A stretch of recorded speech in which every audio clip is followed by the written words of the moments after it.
Halo teman-teman semua, kembali lagi dengan saya Francisca Wardani Pujalestari dalam vlog hari ini Study with Siska.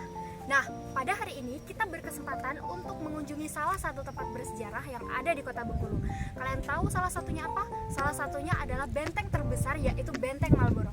Kalian mau tahu nggak apa aja sejarah-sejarah yang ada dan terbentuk melalui benteng ini? Kalau mau tahu, ikuti terus ya. Ayo, mari kita belajar. Benteng ini adalah benteng Inggris. Ingat, ini bukan benteng Belanda. Benteng Inggris yang dibangun oleh perusahaan dagang Inggris, bukan atas nama bangsa Inggris. Perusahaan dagang Inggris, EIC. Kalau Belanda kan POC. Ya, kalau Inggris EIC. Singkatan East India Company, perusahaan dagang India Timur. Mereka bangun benteng ini pada tahun 1714. Tujuan mereka membangun benteng ini adalah untuk menghimpun rempah.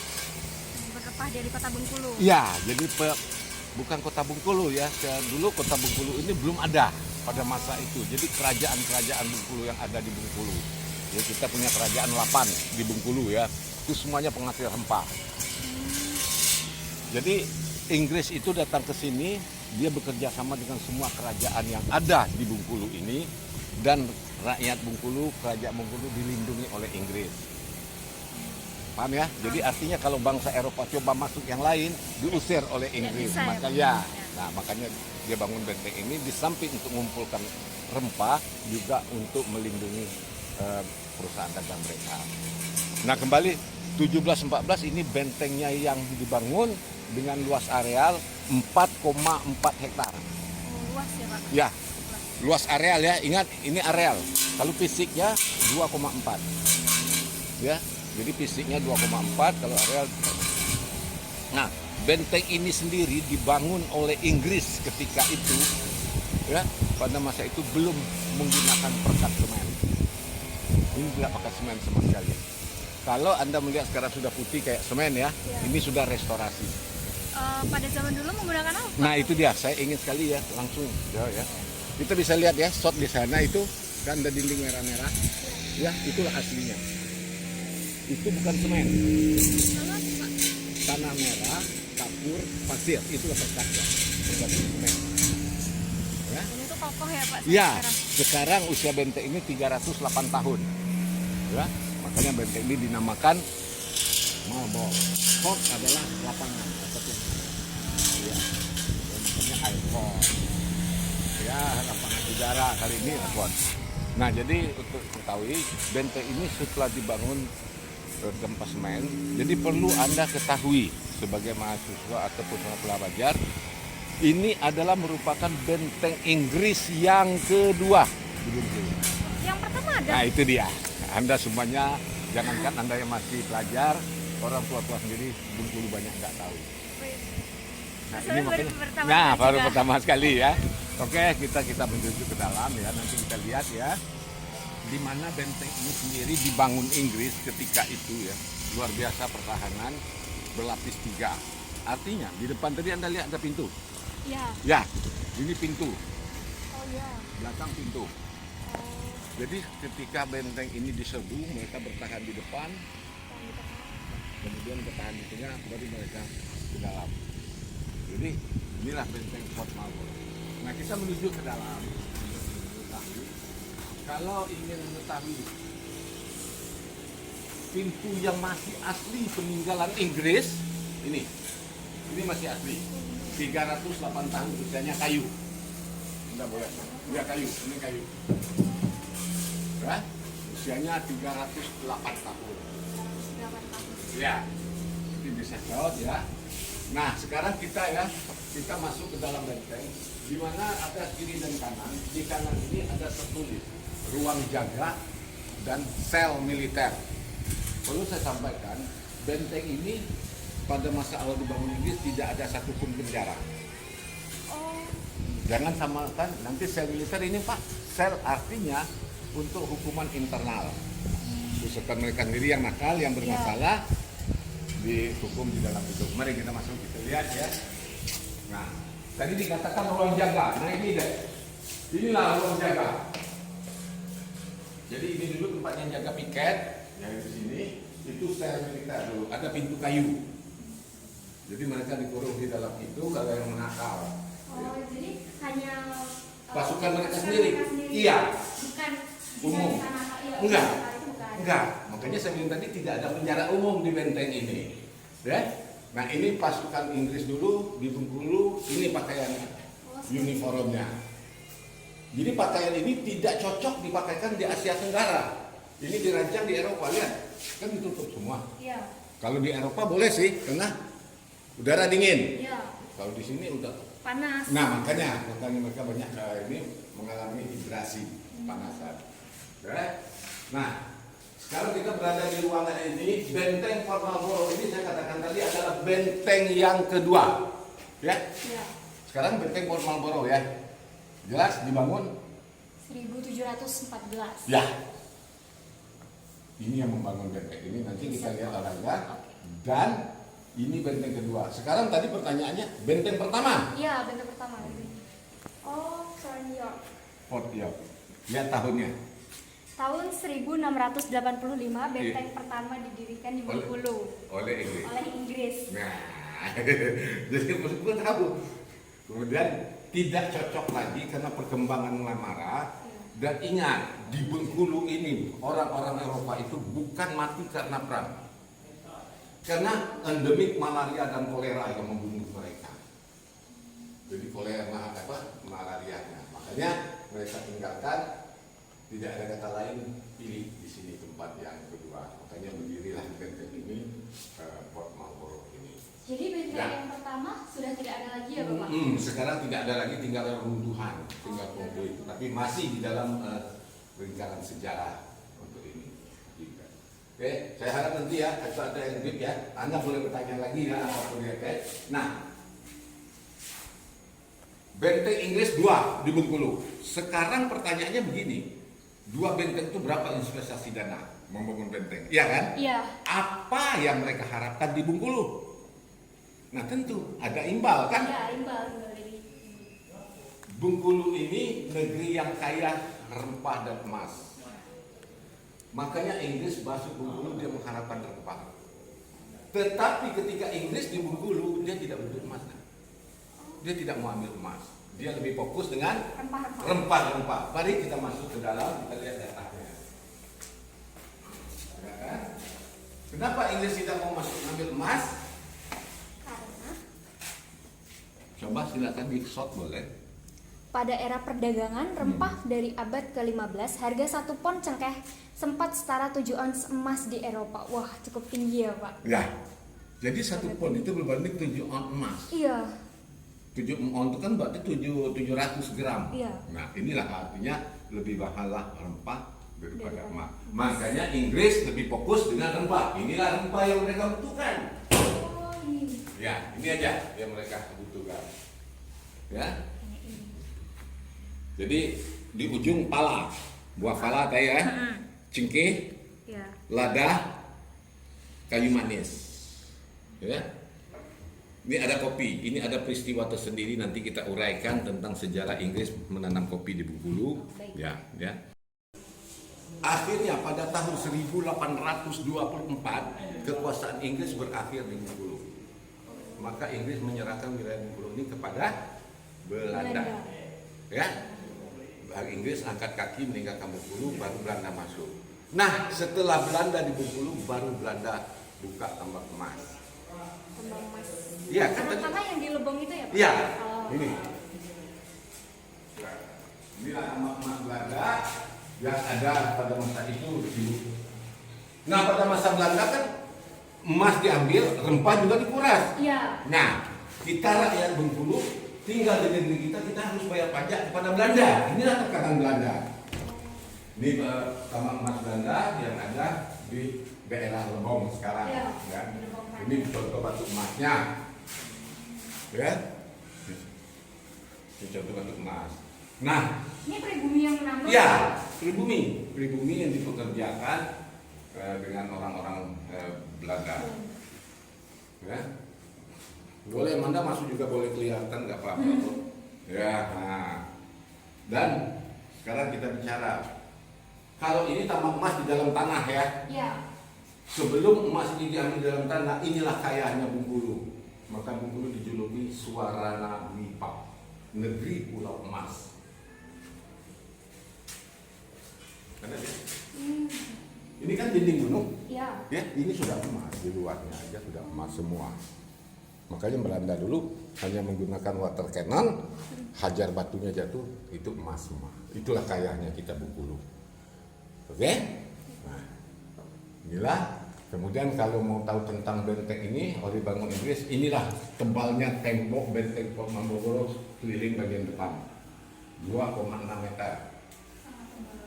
Ya. Oke? Nah, sekarang pertanyaannya berapa banyak emas Bengkulu yang sudah diambil atau dijarah oleh Belanda? Nih.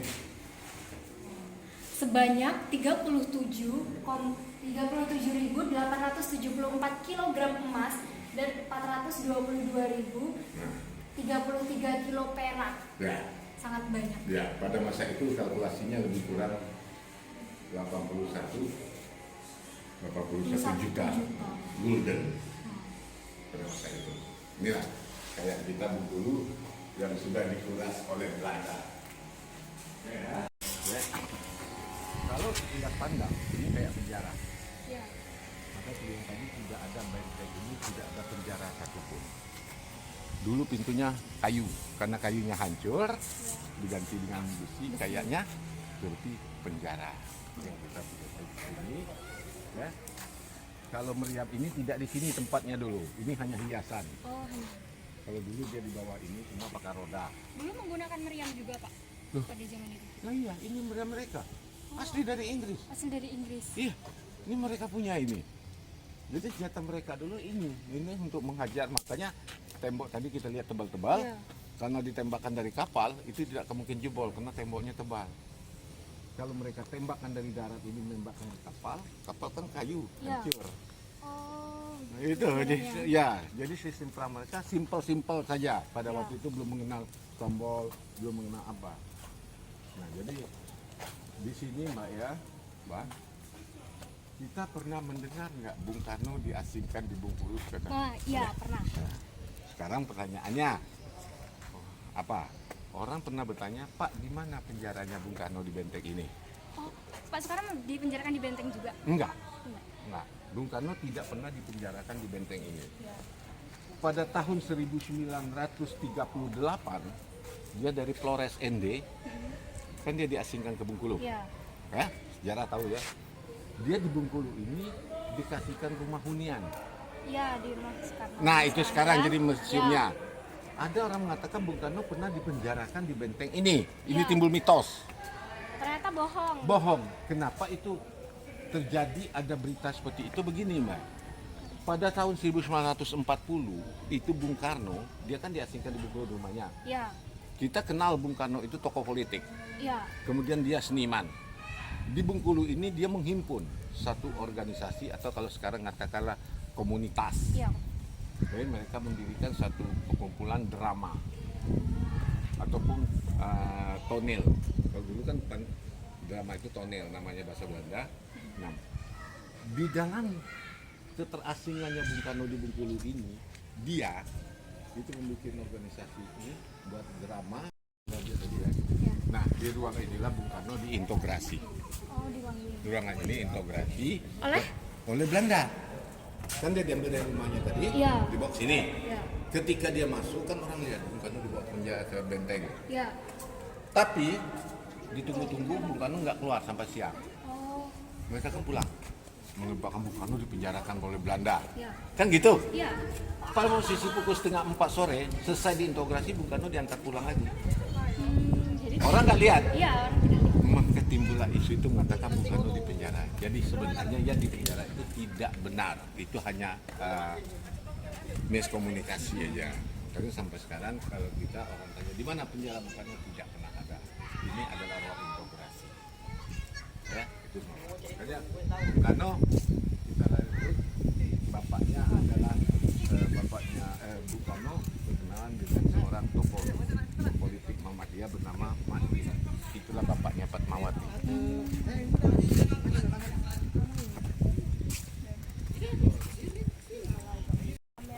Ya.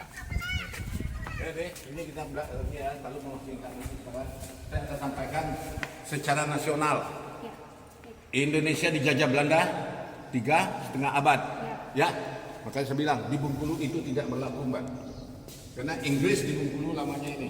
140 tahun. Inggris di Bengkulu. Ya. Jadi Inggris di Bengkulu 140 tahun.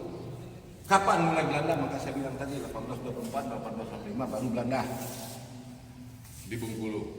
Ya. Hancurnya Belanda itu tadi 1942, Jepang masuk kan? Makanya ini kita urut sejarahnya. Jepang kalah, Hiroshima, Nagasaki dibombardir oleh sekutu. Jepang kalah, Bung Karno memanfaatkan kemerdekaan kita. Itu jelas saya uraikan. Jadi inilah sejarah perjalanan Benteng Marlborough yang kesimpulannya pernah diduduki oleh 4 bangsa. Inggris, Prancis. Prancis pernah.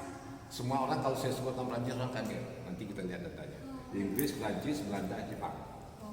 Oke? Nah, sebagai orang yang pernah ada di Bengkulu, Anda termasuk di Bengkulu, kita Bengkulu 4 kali ganti nama. Ya? 4 kali. 4 kali. Nama Bengkulu pertama, tahu? Pernah dengar? Hah? Bencolan itu. Benjolan ya ini. Yang pertama Pertama Empang ke Hulu. Empang ke Hulu. Ya, itu nama Bengkulu. Kemudian Bangka Hulu. Oh ya, Bangka Hulu tahu. Ya, udah pernah dengar. Ketika Inggris di Bengkulu, dia menamakan Bengkulu Bencoolen. Bencoolen. Apa artinya itu? Bencoolen ini adalah satu kota kecil di Skotlandia, negara persemakmuran Inggris. Nah, jadi kota itu mirip dengan Bengkulu pada masa itu, maka diambillah nama itu diabadikan di sini. Nama aslinya Hincoolen. Maka kini Bengkulu. Makanya mereka namakan Bencoolen. Nama ini sangat indah dan populer, makanya semua bukan Bencoolen. Mau Bencoolen sekarang. Nah, inilah. Dan nama-nama kerajaan penghasil rempah ini semuanya, ini sebagai data Anda. Kerajaan Sungai Serut, Selebar, Patpetulai, Ya. Balai Buntar, Sungai Lemau, Sekiris, Gedung Agung, dan Marau Riau. Ya. Inilah penghasil rempah semua. Jadi dilindungi oleh Inggris. Oh, kerajaan-kerajaan ini nih, kerajaan yang ada di Kota Bengkulu saja atau tersebar di semua provinsi yang ini? Enggak, di dalam provinsi. Oh, Di dalam provinsi Bengkulu. Di dalam provinsi Bengkulu. Artinya kalau dulu kan kita belum mengenal tempat-tempat, hanya Bengkulu sampai ke daerah Rejak itu masih wilayah Bengkulu. Mereka di bawah satu kesatuan. Tapi mereka banyak kerajaan berpisah-pisah. Makanya kerajaannya itulah semua kerajaan yang penanam rempah. Nah, ini kan. Ini tidak banyak yang kita dapati. Sekarang saya mau ceritakan. Tadi saya katakan ada Prancis di Bengkulu. Anda tadi ada kaget. ya. Ini datanya. Oh. Yang ini ya Pak?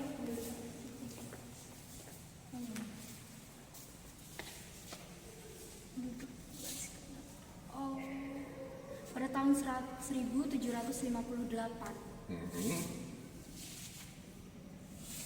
Ini dari Alabas, ya, bukan di Bengkulu. Kemudian kalau dia masuk ke Bengkulu, Oh, Prancis itu ya Pak? ya, Prancis masuk ke Bengkulu pada tahun 1760. ya, sangat singkat, Iya, hanya berlangsung selama 3 tahun. 3 tahun. Nah, kalau orang tanya diri kenapa? Nanti Anda, Kenapa Pak? karena disinilah Prancis selama 3 tahun dia mengalami penderitaan karena serangan malaria. Banyak mereka yang meninggal di sini, makanya dia tidak sanggup lagi bertahan di Bengkulu. Dia serahkan semua propertinya lagi kepada Inggris. Dia tinggalkan lagi yang Bengkulu, sama karena sekarang kita nggak dapat ketimbang mati di Bengkulu. Makanya Inggris Prancis sangat singkat, cuma 3 tahun. Ya, inilah yang ditakutkan oleh bangsa Eropa itu.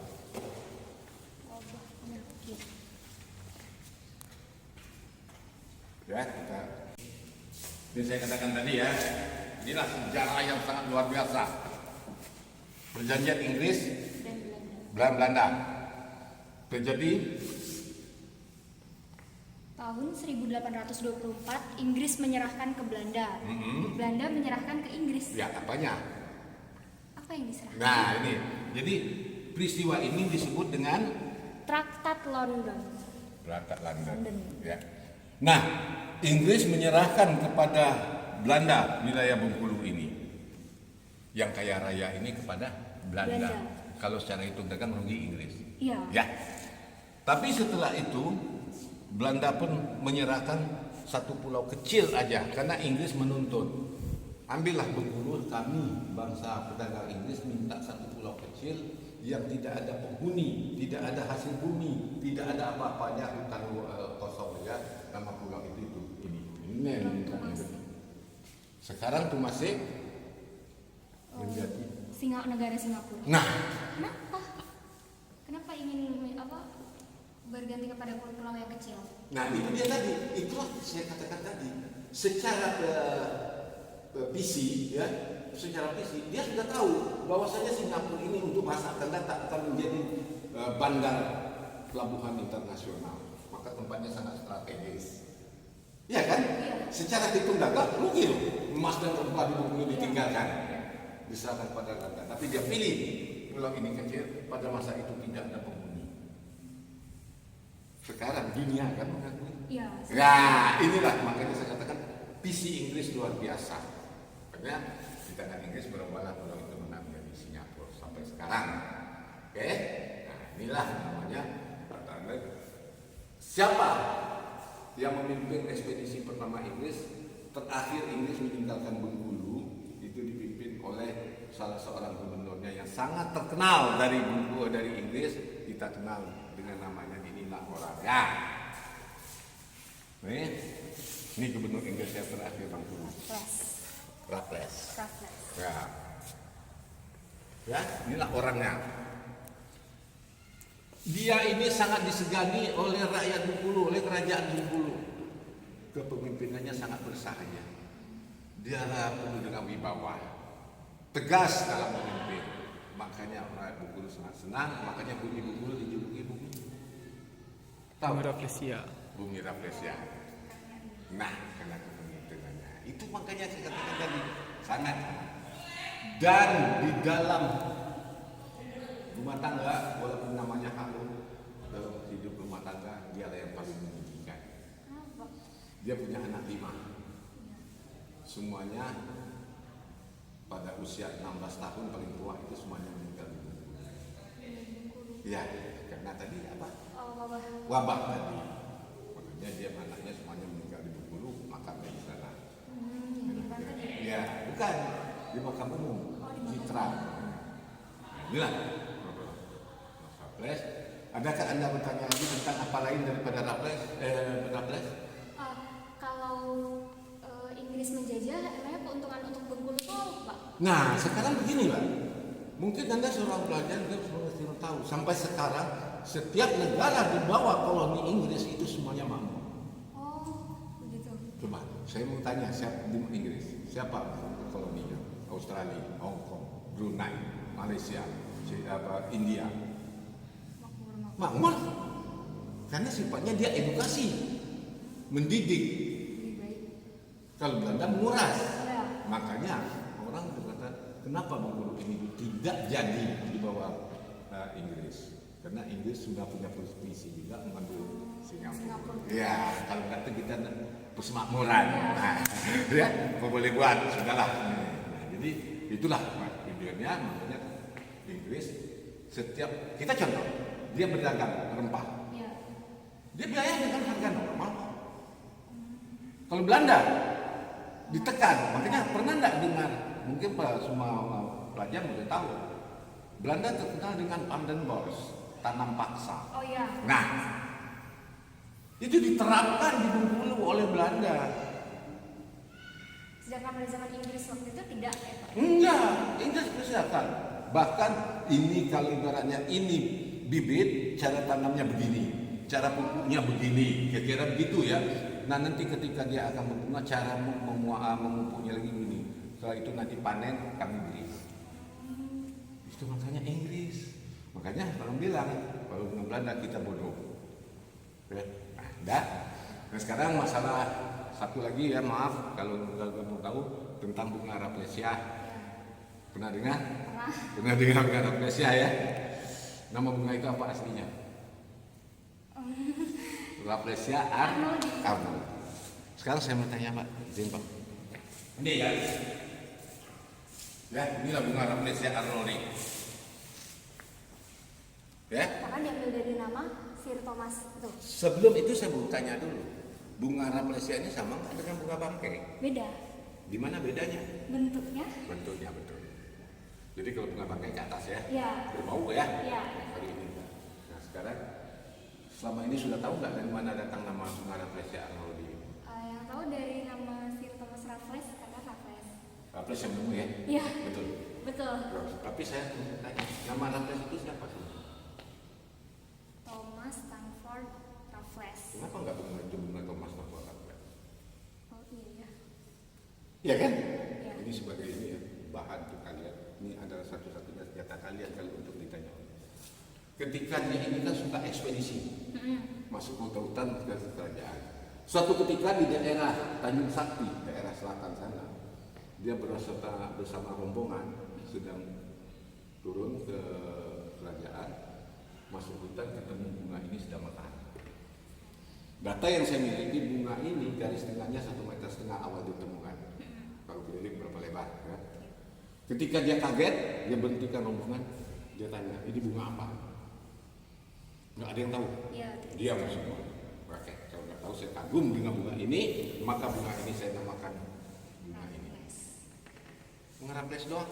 Iya. Ya. Arnoldinya? Nah, siangnya di mana? Nah, Raffles ya. Iya. Iya, siangnya di mana? Nah ini, jadi dalam ekspedisi itu istrinya ikut.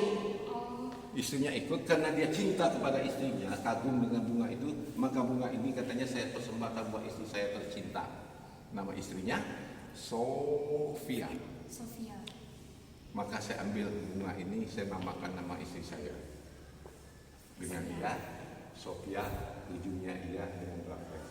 Maka dua nama, Raffles. Siap. Nah itu sebagai data. Ini tidak bisa dipungkir, ini sejarah. Timbul lagi Arnoldi. Iya. Nah Arnoldi ketika itu Raffles ini menyuruh asistennya catat ya, sejarah itu Iya. dengan buku ini sejarah, catat dokumen ini dicatat oleh asisten, catat semua selesai lengkap di tahun berapa, tahun bunga ukuran berapa sudah lengkap, dia lapor, Pak kira-kira masa kita data sudah saya buat, laporan sudah saya buka, bagus, rombongan akan segera berangkat. Saat itulah asistennya komplain, Pak saya kagum dengan bunga ini seperti Bapak mengagumi bunga ini. Tolong, nomor saya tolong dimasukin. Oh. Nama asistennya? Arnoldi. Nih, makanya. Oh. Ya, jadi 3 nama. Jadi ini data Anda hafalin. Jadi bunga Rafflesia Arnoldi terdiri 3 nama. Ya, Raffles, Ya. Sofia dan Arnoldi. Ya. Dari ini kelihatan kalau ini. Kalau ini dulu Inggris ini punya dapur di samping. Karena dapurnya sudah hancur, lorong ini kumuh, kita tutup. Ini kan orang lewat dari sini. Iya.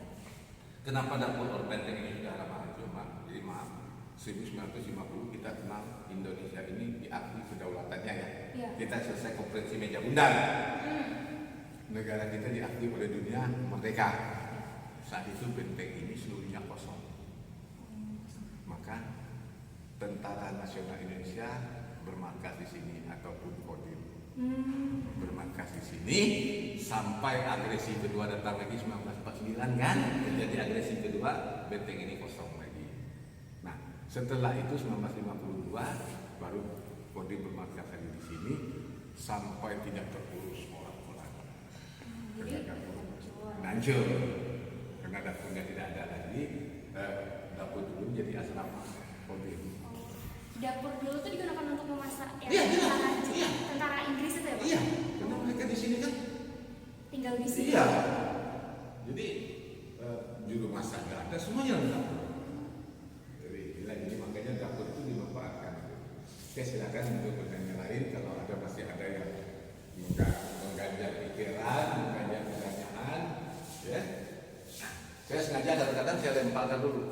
Saya capek ngomongnya terus. Saya minta sih, bukan capek apa ya, saya ingin tahu. Iya. Gimana sampai Anda semua teliti? Ini Anda nggak bertanya kan? Apa ini? Itu. Ini dulu loker. Loker. Ya. Jadi tas-tas ransel Anda kan silat. Oh, prajurit Inggris. Iya. Oh, Kan gitu. Sekarang pertanyaannya itu ada kotak juga kan? iya. Mana besar kotaknya? Dengan kotak itu. Ini. Nah, tentu Anda kalau maaf ya, sebagai Anda tuh harus kritik. Kenapa sih tidak sah? Mestinya Anda tanya. Kenapa tidak karena besarnya? Jadi kali. Kalau itu kotaknya kecil betul, itu dulu dimanfaatkan untuk pengasapan. Misalnya damak apa dibakar, asapnya keluar bersenyap. Sedangkan yang Ini untuk tas. tas. Oh. Oke. Jadi jangan salah pemahaman. Jadi jangan sampai kita nanti pertanyaan dengan dosen nanti gini nggak ada jawaban gitu. Oke. Oke. Nah kalau ini residen gubernur Belanda yang terakhir di Bengkulu. Ini namanya Presiden C.E. Mairer. CE. Mairer. Ya, CE apa? Mairer. CE itu singkatan Cornelis Edward Mayer. Ini orangnya Cornelis Edward Mayer ya. Nah pada saat itu Mbak 1942 kan saat jatuhnya Belanda, Jepang kan masuk ya. 1941 akhir Bung Karno pada masa itu masih diasingkan di Bengkulu. Ya. Ya. Beliau ini memanggil Bung Karno untuk membangun dia perintahkan supaya Bung Karno membangun sebuah monumen ataupun tugu peringatan bahwasanya tugu itu adalah tugu peringatan Belanda pernah ada di Nusantara ini atau di Bengkulu ini. Begitu? Ya. Dengan lantang dan tegas Bung Karno. Kenapa? Dia tidak mau karena dia tahu bahwasanya Belanda ini di detik kehancuran sudah akan sampai. Dia berani menentang. Itu pertama. Kedua, dia merasa terhina. Sudahlah menjajah, minta dibangunkan tugu peringatan. Kan begitu? Iya. Berarti Anda, saya numpang nginap di rumah Anda bertahun-tahun pulang, Pak, minta duit. Iya, iya. Ya kan? Nah, makanya Bung Karno menolak. Dia tidak mau membangun. Debat mendebat tidak ditemukan tuh. Ini kata sepakat. Puncak dari itu Bung Karno timbul amarah. Dipaksa untuk membangun monumen tadi atau tugu. Dengan spontan Bung Karno mengambil batu di bawah di jalan. Dia tumpukan. Tak, ini monumen buat kamu. Penghinaannya spontan. Disuruh bangunkan monumen atau tugu, dia tolak. Akhirnya dengan marah dia jadi menghinakan ini monumen. Makanya di dalam peristiwa ini, mohon maaf siapa tahu Anda masih muda ya. Pencatat sejarah Bung Karno kita kenal siapa? Cindy Adams. Itu pencatat sejarah Bung Karno. Mudah-mudahan suatu saat Anda bertemu dengan buku Cindy Adams lengkap uraiannya serta batu ini. Ini kita dapatkan dari situ. Ya, sejarahnya makanya Bung Karno menolak. Nih monumen buat kamu. Ya. Jadi saat peristiwa yang terjadi antara Bung Karno dengan dari ini kami geser ke warna lain atau masih ada pertanyaan silakan. Ya, tadi saya mau tanya deh, tadi di situ sejuk ya, Iya. Kenapa di sini gerak? Sepeda ini lebih luas. Kenapa lebih gerak? Kan sudah mengeringat kita. Maaf, tadi ada di sana. Ini lantai di sana masih asli. Oh, iya Pak. Batu granit kali ini sudah diganti keramik. Panas. Jadi batu granitnya asli dari Inggris itu? Iya. Selama 300-an tahun? Iya. Ini contohnya. Ini batu asli. Iya. Ini kan asli. Iya. Coba rasakan. Ini luar biasa. Iya dingin ya? Nah ini kita sudah lapis. Oh, lapis keramik kita. Ya. Jadi pertanyaan. Jadi sebenarnya Mbak ya, tentang sejarah benteng perlu dalam pelajaran saya tidak tahu, cuma saya sampaikan sebagai pemandu. Genteng-genteng pun ini masih asli. Wow. Ini genteng ini masih asli. Kita lihat itu ada genteng warna hitam. Iya, warna hitam. Berarti genteng hitam itu genteng lama, Oh, Bukan, terbalik Mbak. Itu hitam itu genteng baru kita. Jadi yang merah yang gede Iya. cuma ditambal dikit ya Pak? Iya, karena genteng kita, maaf dia berpori-pori permukaannya, kena hujan nyerap air dulu. Kalau gede dia mereka awet. air pun nggak mau lebar. Nih, uang ada kita lihat di sini. Uang pamer satu. Ya. Nah, benteng yang segagah ini, yang semegah ini, inilah yang bernama Joseph Collet yang perancangnya. Boleh foto di sini. Joseph Collet. Dialah yang mendesain benteng ini. Desain. Ya. Dengan orangnya memang luar biasa otaknya dalam membangun benteng ini. Yang membangun benteng ini berarti memerlukan tenaga dari rakyat Papua atau hanya pasar sendiri?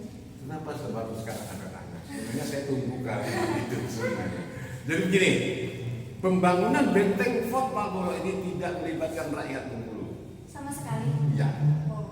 Adapun kalau ada cuma sekedar bantu-bantu aja. Yang membangun benteng ini pekerjanya itu didatangkan dari India. Dari India. Makanya bagus adanya dari East India Company. Ya. Ya, makanya pekerjaannya didatangkan dari India. Orang India lah yang membangun benteng ini dan ahli di dalam membangun benteng ini tanpa semen. Makanya kita lihat di India sampai sekarang candi-candi mereka Ya. dari batu-batu tanah sampai sekarang masih berdiri kokoh karena mereka ahli. Makanya didatangkan dari sini. Nah, inilah pekerja dari India yang membangun benteng ini untuk lebih kuat. Argumen kita, orang India itu maaf ya, kulitnya gelap. Ya. Gelap itu apa identiknya? Keling kan? Keling, ya keling. Makanya di belakangnya ada kelurahan keling sampai sekarang. Benteng ini sendiri dibawa kelurahan keling. Karena pekerjaan dari India. Nah Mbak, sebelum lanjut, ini sisa foto. Oh, reruntuhan peninggalan Ya, benteng yang tadi ya? yang pertama tadi, Benteng foto. pertama. Foto. Nah, ini sungai, ini laut. Jadi di antara sungai dan laut itu, ya benteng ini didirikan. Di sinilah wabah malaria yang sangat mematikan yang tidak sanggup lagi mereka. Maka mereka tinggalkan. Ini jelas ya Mbak, ini kan air sungai. Iya. Nah, maka ditinggalkanlah benteng pertama. Oke. Ya. Ini peninggalan. Ya, semuanya ini kita temukan di dalam tanah. Ini batu batanya yang masih asli. Iya. Nanti kalau mau coba, itu sengaja kita buka di sana untuk diangkat, untuk dicoba berapa berat batanya. Nanti kita coba sendiri kalau kita punya waktu lagi panjang. Oke. Nah, sekarang silakan disoal, diambil ya. Nanti tanyakan kalau masih mana ada yang masa janggal. Akhirnya benteng Fort Marlborough berdiri. Ya. Ini benteng Fort Marlborough. Ini sekarang ini sampai sekarang. Tadi Anda masuk dari mana? Dari Sini. depan. Iya. Iya, ini kan? Iya. Kita sudah masuk sini, kita di pintu ketiga sekarang. Oh iya. Ya, jadi maaf Mbak ya, di sini saya coba berdiri di ujung sana Mbak, duduk berhadapan dengan saya. Oke, sekarang Anda berada di udara, Anda lihat ke bawah. Apa filosofi pertahanan benteng ini kira-kira?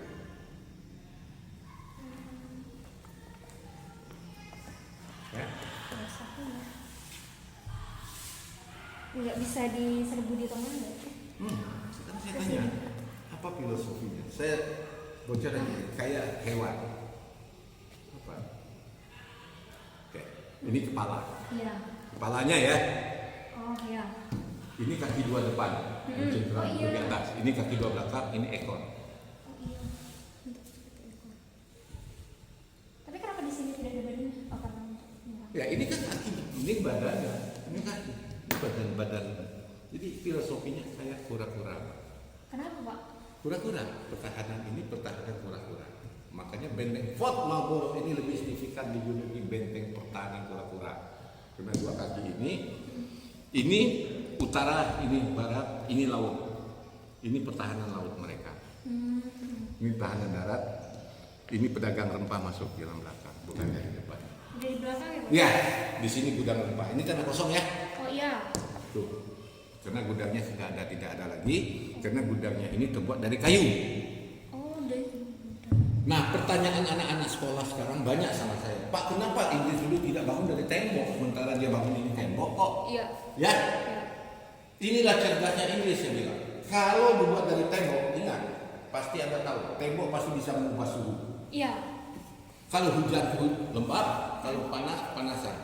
Dampaknya rempah di dalam kan rusak. Iya. Makanya benteng ini gudang rempah ini dibangun oleh Inggris dari kayu. Oh, jadi Makanya biasa. saya nggak ketemu lagi sudah. Iya. Nah, inilah sejarahnya. Das lebih mencingangkan. Sebenarnya saya panjang ceritakan ini supaya Anda lebih banyak tahu. Sebelum benteng ini berdiri dulu, ini bibir pantai. Bibir pantai. Iya, ombaknya sampai ke sini. Oh. Lalu bagaimana caranya dia Ini membangun? terjadi reklamasi. Oh, ditimbun. Oh, ditimbun. Makanya bekerjanya orang India. Ya. Makanya nanti kalau kita sempat ke atas, kita lihat di belakang itu tempat orang India itu, kebun keling tadi, itu kayak lembah. Tanah itu yang dipindahkan ke sini. Jadi dia memindahkan tanah ya? Pak? Ya, baru dibangun. Sekarang Anda mungkin kurang yakin. Iya. Wow. Laut kan yang ditimbun. Iya. Ini lautnya ya. Inilah hasil dari beliau ini, Joseph Valet ini. Pada zaman dulu pengangkut menggunakan apa, Pak? Dozer belum ada, eskapator Jadi pakai belum ada. Hewan ya? Iya, kadang main panggul. Oh, berarti biayanya semua ditanggung sama Joseph Collect belum, Pak? Ini kan biayanya besar kan? EIC yang menanggung. Oh, EIC. Iya, EIC kan ininya, dia yang bertanggung jawab kan ini. Oh. Jadi untuk membangun ini. Nah, makanya semuanya berbeda. Tapi benteng ini mengalami perubahan sampai detik ini 10 kali. 10 kali. Ya, karena begini, setiap gubernurnya yang presidennya yang datang berganti, punya pola sendiri. Obat, ini nggak sesuai, nggak sesuai. Sampai menara ini juga hancur, tidak ada lagi. Ini dulu menara apa, Pak? Ini dulu menara pengintaian. Oh, Dari laut dia bisa melihat. bisa melihat. Ya, ya. Makanya dihantam petir, hancur. Karena waktu itu mungkin drone-nya kurang. Iya. Nah, inilah sejarahnya benteng ini sebagian laut yang ditimbun. Oke?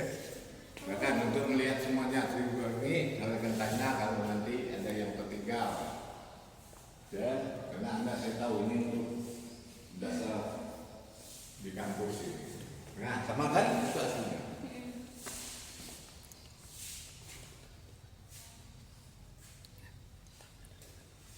Oh iya. Bapak, tadi kan untuk menimbun laut ya, Pak? Ini kan tanah. Nah, itu tanahnya yang diambil dari mana, Pak? Kalau saya bilang tadi, di belakang nanti kita lihat. Belakang ini kan kayak lembah. Oh, jadi cuma dari bawah yang itu? Dari belakang sana dipindahkan ke sini. Makanya nama daerah itu Kebun Keling. Kalau orang Bengkulu pasti tahu Kebun Keling. Nah, daerah Kebun Keling itu sampai sekarang ya kayak lembah. Makanya rumah mereka di sini untuk mencapai tinggi suku ke antak jalan rayanya itu sudah 3 lantai tingginya. Makanya tanah dari situ harus dipindahkan.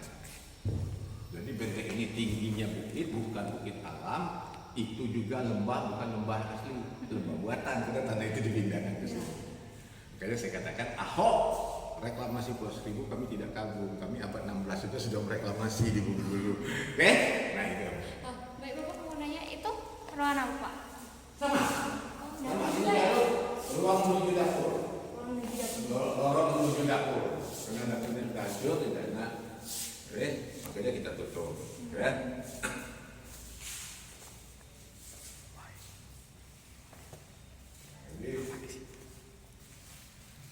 Jadi kalau ini sisa meriam Iya. yang di luar kita nggak terasa lagi, makanya kalau ada orang tanya sama saya, Pak ini meriam apa? Pak meriam capek. Karena nggak tahan angkatnya sudah waktu ini nggak ada lagi. Ya. Nah ini materialnya Pak. Oh, ruang menuju. Ya. Ini peluru meriamnya. Ini ditembakkan ke kapal ya, Pak? Ya ditembakkan ke kapal. Kapal di bawah. Mereka perang dengan mana, Pak? Kan pertahanan. Siapa aja yang masuk? Seperti Anda punya rumah. Iya. Maling dari kampung sana, penduduk kampung sini nggak peduli, pokoknya diusir. Nah sama juga, apakah foto Portugis yang masuk, apa kami ini masuk, mereka usir. Nah, Beratnya berapa ini Pak? bervariasi Mbak. Jadi ada yang 6 kilo, ada yang 7 kilo, ada yang 8 kilo. Jadi ditembakkan dari meriam itu pakai api nggak sih Pak? Nah itu dia. Jadi cara kerjanya sekarang gini. Mungkin yang perempuan kurang tahu ya, laki-laki kasih tahu. Pernah mengenal meriam bambu? Mas? Oh iya. Ya. Meriam bambu itu revolusi awalnya dari meriam ini. Oh. Karena kalau meriam bambu kan isinya karbit ataupun Iya. minyak lampu, dipanaskan. Kalau panas dibakar, makanya di belakang itu kan ada lubang sumbunya. Jadi jedung sama. Ini cuma kalau ini diisi mesiu mentah. Mesiu itu apa? Mesiu bahan peledak. Bahan peledak, bukan amisiu, bukan ya. Ya. Bahan peledak dimasukkan, kemudian bola besinya dimasukkan dari depan dibakar. Sik jedung. Itu apa kerjanya? Simple, sederhana. Ya, makanya maaf ya, kita di atletik pernah dengar ada salah satu kakak olahraganya tolak peluru. Dia peluru menolak ini ditolak dengan mesin sekian jauh, coba tenaga manusia berapa jauh, makanya ada yang gak tolak peluru. Ini batu bata. Genteng, lalu ini paku. Ya, Ukurannya besar itu pakunya yang di pintu tadi Pak. Oh, paku untuk pembangunan di pintu awal tadi ya Pak? Ya, itu pakunya. Di sini juga dulu paku. Oh. Ya, inilah. Ini jangan sampai penasaran. Sengaja kita buka Mbak. Oh itu Dan ya Pak. sengaja setiap ruangan kita buka. Inilah cara mereka pasang batas. Sama nggak dengan kita? Beda Di mana bedanya? perekatnya. Kalau perekatnya memang dari tanah, semuanya dari tanah merah. Sistem pemasangan batanya. Kenapa Pak? Apa yang beda? Kalau perempuan kan kalau nggak teknik nggak ngerti. Jadi gini Mbak ya, itu panjang batanya ya. Ya. Kemudian bata itu dibalikkan pendek, panjang, Oh. pendek disilang. Iya. Ya kalian perhatikan. Iya. Maka itu benteng tembok ini tebal. Tebal sekali. Karena apa juga inilah manusia ini dia sudah tahu. Negeri Bengkulu ini negeri rawan gempa. Ketika digoncang gempa itu terkunci. Kalau lurus saja kan plak. Iya. Saja. Nah itu otak dia ini sudah sekian ratus tahun dulu sudah ke sana berpikir. Jadi kalau dia maju sekarang kita jangan gila. Ya. Ini kan bulat. Ini sumurnya asli Inggris. Oh ini Iya. Masih dipakai sampai sekarang. sampai sekarang. Wow. Ini kan tinggi dulu ya. Iya. Sama Pak Wisata kan kita potong. Kita cor aja ini aslinya. Yang saya kagum kenapa? Kenapa? Dia kenapa bangun sumur di sini? Kenapa nggak di sana? Kenapa nggak di sana? Pada waktu itu dia sudah bisa mendeteksi bahwa di bawah ini ada mata air. Kagum nggak kita? Oh. Dan pada masa itu MCK-nya jauh di sana. Dia bangun di sini semua. Orang tadi kita bicara tentang tanah timbunan ya. Ya? Iya. Berarti air ini asin ya. Iya. Minimal Iya, asin. Asin. Kalau enggak payau. Iya. Ya. Sekarang Anda buka kerannya ini dari sumur. Ya. Rasakan sama dengan air mineral. Coba. Airnya nggak asin? Ya makanya. Kenapa bisa? Nah, itu dia. Makanya saya bilang tadi saya tidak kagumnya. 24 tahun saya selama ini kemarau bagaimanapun melanda Bengkulu dia tidak pernah kering. Cuman paling-paling debitnya aja turun. Iya. Nah itulah yang saya kagumi di Benteng ini. Di sudut-sudut itu kan ada kan Pak Balion Utara, Bastion. Bastion Utara, Barat gitu. Itu artinya apa Pak? Bastion itu kan titik pertahanan. Oh, titik pertahanan. Bastion Barat, makanya Bastion Barat itu kan Bastion Barat. Iya. Itu yang sana itu Bastion Barat, itu kaki kura-kura bagian kanan. Oh. Tuh kan ada pohon palem satu di luar tadi. Iya. Itu. Nah di situlah dulu di bawah itu sudah langsung laut. Itu kapal Inggris melabur di bawah. Jadi makanya setelah Belanda ambil Bengkulu, maka dia timbun lagi, dia reklamasi, Ditimbun lagi. maka dia bangun dermaga, maka kita pernah lihat di atas dermaga Belanda. Sementara sekarang, kalau dulu ya kita bicara dulu ya, kalau dulu ini ruang administrasi rempah. Oh. Jadi pedagang rempah kan dari belakang. Iya. Mbak misalnya pedagang, Mm-mm. bawa apa? Cengkeh, terus selesaikan di Oh, kantor. jadi di situ itu kantornya ya? Ya, selesai berapa ini kualitas Bapak timbang berapa kilo, nih GO-nya masukkan gudang. Hmm, Kan tadi saya bilang iya. gudang tadi. Ini bawa apa? Oh, saya bawa merica, Pak. Ini. Jadi ini dulu simpelnya kantor administrasi rempah. Dekat di barat, utara, khusus selatan. Itu ruangan apa, Pak? Itu yang bawah itu tadi, yang saya bilang tadi, gudang amunisi, gudang mesiu yang saya bilang tadi. Gedung. Kayak ini kan? Iya, yang itu kan. Ya, ini boleh kita cek.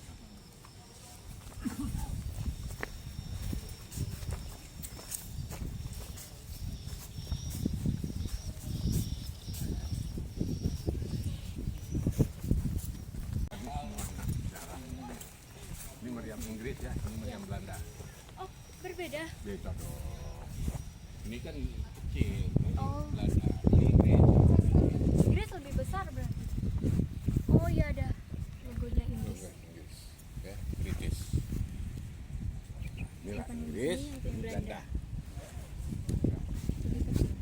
Ayo Pak, kita coba.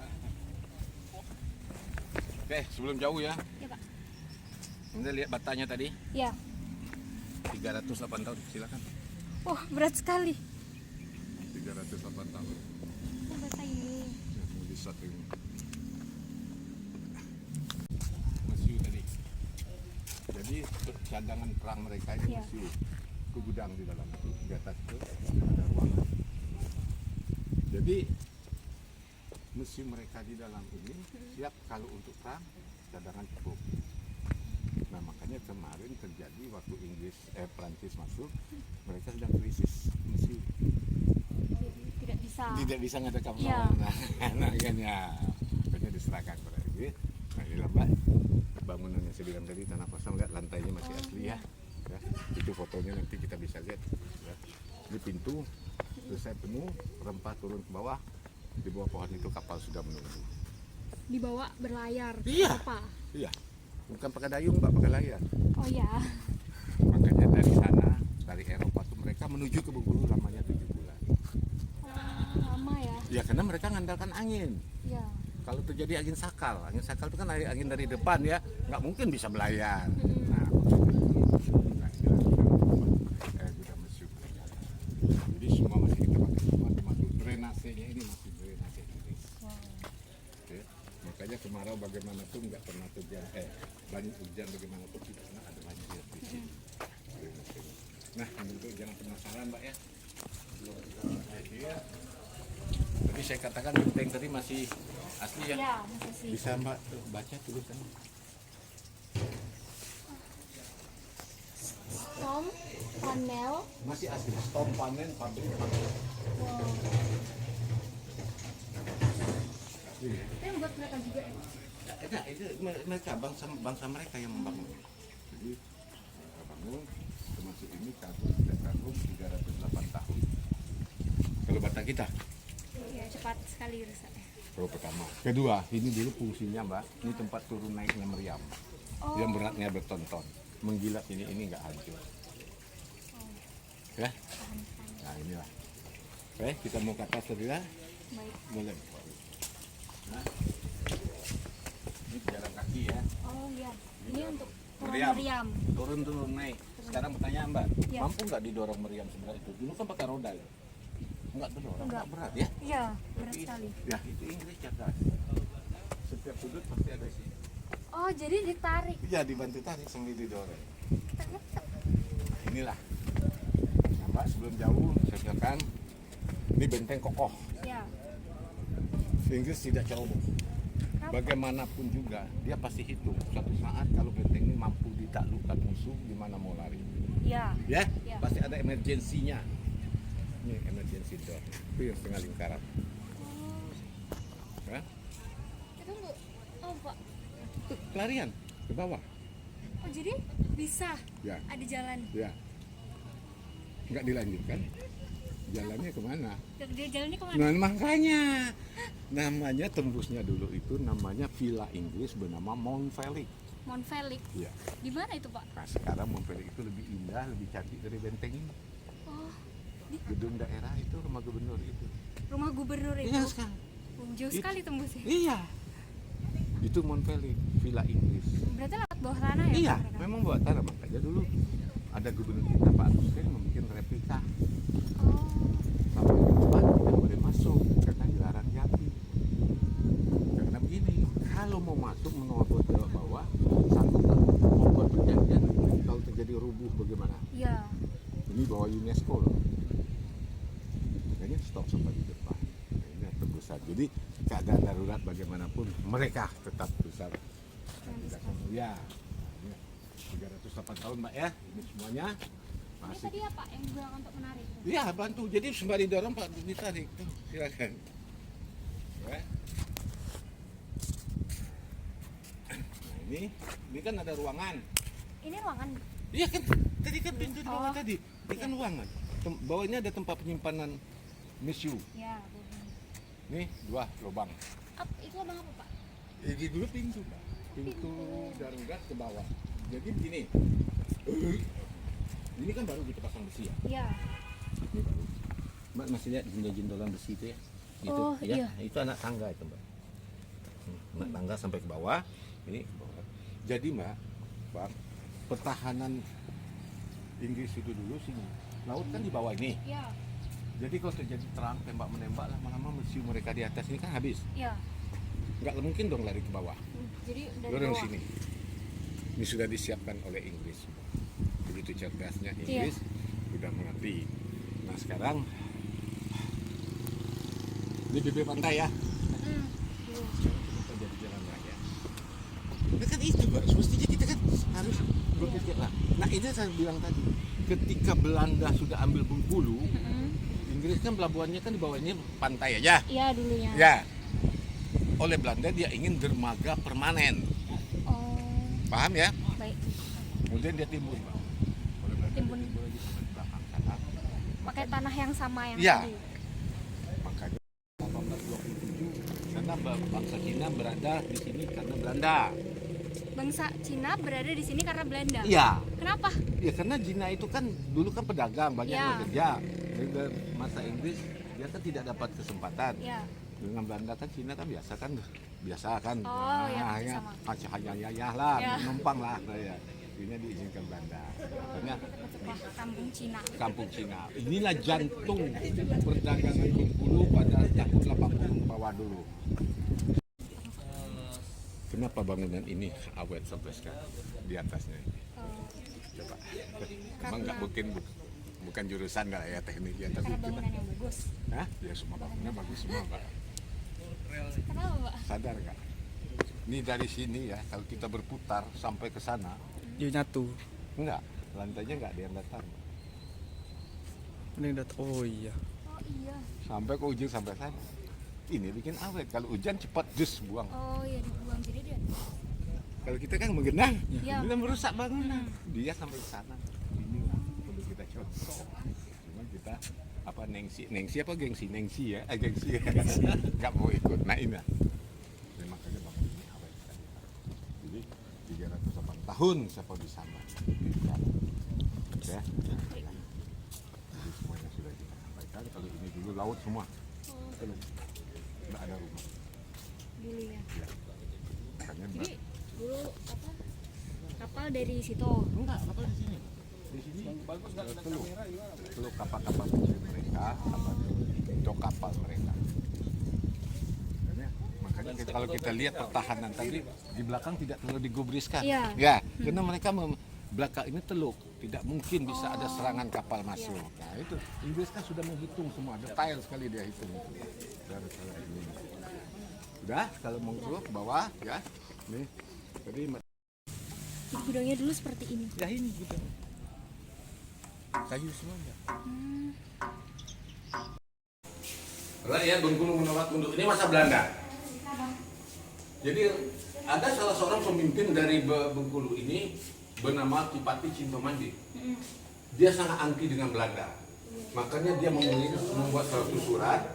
Suratnya ini dia kirimkan kepada sahabat-sahabatnya, jangan mau tunduk kepada Belanda. Meskipun darah dan nyawa kita harus korbankan. Ini negeri leluhur kita. Begitu dia pertahankan, Pampon pun dia pun harus meninggal di tangan Belanda. Surat ini dia kirimkan.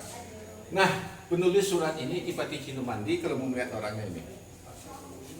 Ini orang Bengkulu. Ya, Blasteran.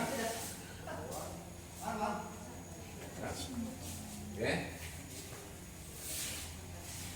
Ya, jadi. Nah, tadi Mbak, di depan tadi ada 3 makam ya. Iya. Ya. Itu makam siapa itu, Pak?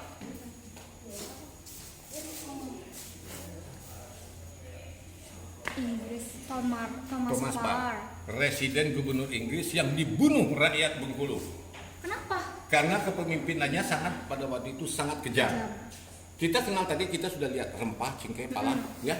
Pada masa dia masuk di Bengkulu, itu semua rempah dia harus suruh musnahkan. Dia suruh memasak menanam Kopi. Oh, yang tadi. Ya, makanya saya bilang tadi ada sejarah sendiri. Rakyat Bengkulu welcome, menerima, tapi jangan dipaksa supaya rempah-rempah dihancurkan semua. Rakyat Bengkulu tidak bisa menerima seperti itu, maunya berguyur. Nah, rakyat Bengkulu yang coba menentang keputusan daripada Thomas ini, siapa yang berani mencoba melawan? Ya inilah rakyat kita. Mereka akan dipanggang di bawah panasnya matahari dan saat kehausan diberi minum air kencing. Seret. Tidak tahan lagi rakyat Bengkulu masih ada derah yang seperti ini. Tidak ada kata lain, ini bumi kita berkekuatan 300 orang. 300 orang menyerbu rumah Menyerbu peristirahatan. kediaman. Nama Thomas Parr itu di mana? Maka saya bilang Mount Felix. Oh, rumah sekarang menjadi rumah gubernur. Nah, kalau dia dibunuh di sini impossible karena pertahanan kuat. Ya, Makanya dia dibunuh di Mount Felix. di kediamannya. Ya, di kediaman isahatnya. Makanya dia dibunuh. Setelah dia dibunuh, makanya pertanyaan kita, 140 tahun Inggris di Bengkulu, apakah 3 inilah yang mati, yang ada makamnya? Nggak mungkin. Iya. Maka umumnya di sana, di Jitra, ada gereja di sana. Iya. Itu namanya Jitra. Situ semuanya ditanam di kubur. Nah, dia juga setelah tewas dibunuh oleh rakyat Bengkulu, dia tidak bisa dimakamkan di sana. Kenapa? Diancam rakyat Bengkulu karena rakyat Bengkulu masih belum habis kesumat dan benci kepada dia. Iya. Kalau dia ditanamkan di makam umum, satu saat lengah tubuhnya mau digali, jasadnya mau dihancurkan. Mendengar itu Inggris khawatir. Iya. Gimana ini? Tidak ada kata lain. Selamatkan Thomas, kuburkan di dalam benteng. Makanya. Di depan tadi. Nah, itu sejarahnya. Kemudian rakyat Bengkulu dipaksa menghormati Thomas Parr yang terbunuh gubernur Inggris, dipaksa rakyat Bengkulu membangun sebuah monumen. Oh, ini mana?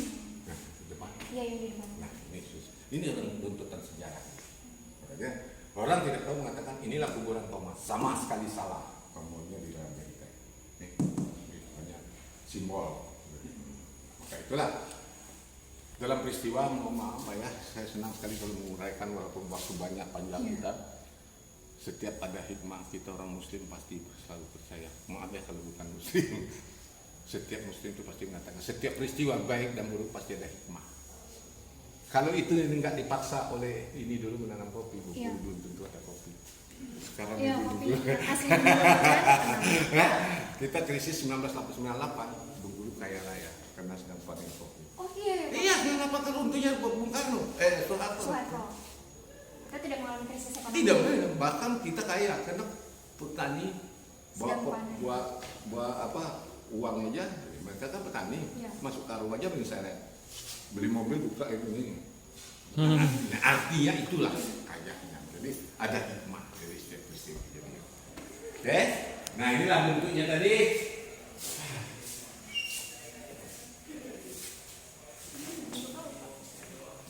Baik itu tadi. Gudang rempah tadi. Ini? Iya. Iya, kita bekerja. Kalau kita kerja, selesai kerja buka alas kaki, istirahat di bawah. alas bawah dia injak. Mas udah tadi. Oke. Habis ini sudah selesai. Kita dari akhir. Ini adalah ruangan saudara anak. Ini masa Vandenborg tanam paksa.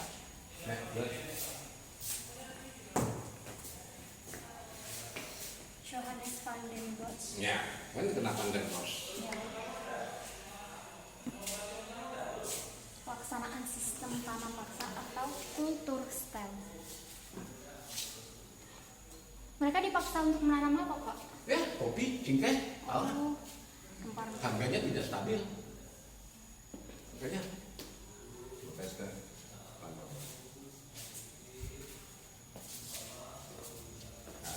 Nah, ya, ini saya sudah baik, ini kita semantok. Ini sebagai contoh, Anda kenal rumah Ratu Sambar, ini kecamatan Ratu Sambar. Ratu Sambar ini. Kalau Ratu Sambar kan? Iya. Ya, ini kita raja kita di utara namanya Ratu itu laki-laki. Oh, Jangan salah terkecoh. Ratu Sambar laki-laki, dia Pasir Ramat Jati dikenal sebagai Ratu Samban. Dia ada Depati yang menjadi Pasira karena dinilai berjasa melindungi rakyat Bengkulu dari beban pajak. yang harus dibayar. Makanya dia bunuh asisten Belanda. Makanya abadikan sekarang. Kecamatan mana kamu tinggal? Ratu Samban. Ratu Agung. Itu ada sejarah semua. Singaran Pati. Ya? Kalau Unit itu Muara Bangka Hulu. Iya. Ya, itu kenal Bangka Bangka Hulu itu nama sungainya. Iya. Terus darahnya ya. Nah inilah setelah kita sudah selesai. Ini ada ruang bawah tanah yang tidak bisa dimasuki. Kita tutup. Karena ke kanan. Kanan ke depan. Situ ya? Ya. Itu ada ruang bawah tanah sejauh 8 meter. Di bawah itu bangunan gudang Inggris tempat penyimpanan aset dagang mereka. Oke, karena nggak boleh masuk lagi, maaf, oksigen tipis. Iya. Oke, ada lagi yang kekurangan, Pak Guru? Pak, mau nanya. Ya. Tadi yang di atas ini, Pak. Ini lukisan apa, Pak? Nah itu dia, inilah ilustrasi lukisan saat pembunuhan Thomas ini tadi. Ini. Dia kan dieksekusikan di Penggal. Iya. Oh, dipenggal. Iya. Jadi yang menamakan, jadi tidak banyak saya ceritakan, yang memegang lehernya Thomas ini namanya Rajo Nero. Makanya ada hutan Rajo Nero di sini. Ini saat Mengpelik digempur rakyat Bengkulu. Ini ilustrasinya. Ini istrinya. Makanya kita Bengkulu setelah terbunuh Thomas, kita mundur. Anak dan istrinya tidak bersalah yang diganggu. Kan Bengkulu itu satu, ya itu saya. Nah, dia benci dengan sistem Thomas Pak.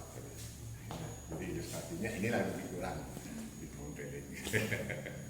Jadi sekarang kalau nanti suatu saat lagi nanti kalau berjalan, kalau di dinding-dinding melihat 1824 ke atas, ini sudah Belanda. Kan tata London itu 1824 ya. Iya. Nah, kalau sudah 1824 ini sudah Belanda. Itu kesimpulannya. Capek juga ya hari ini. Nah, itu dia sejarah-sejarah yang ada dan terbentuk melalui benteng ini. Nah, pembelajaran kita pada hari ini telah selesai. Sampai jumpa lagi di vlog aku selanjutnya. Semoga video kali ini bermanfaat ya. See you next time and bye-bye. Tunggu vlog aku selanjutnya ya.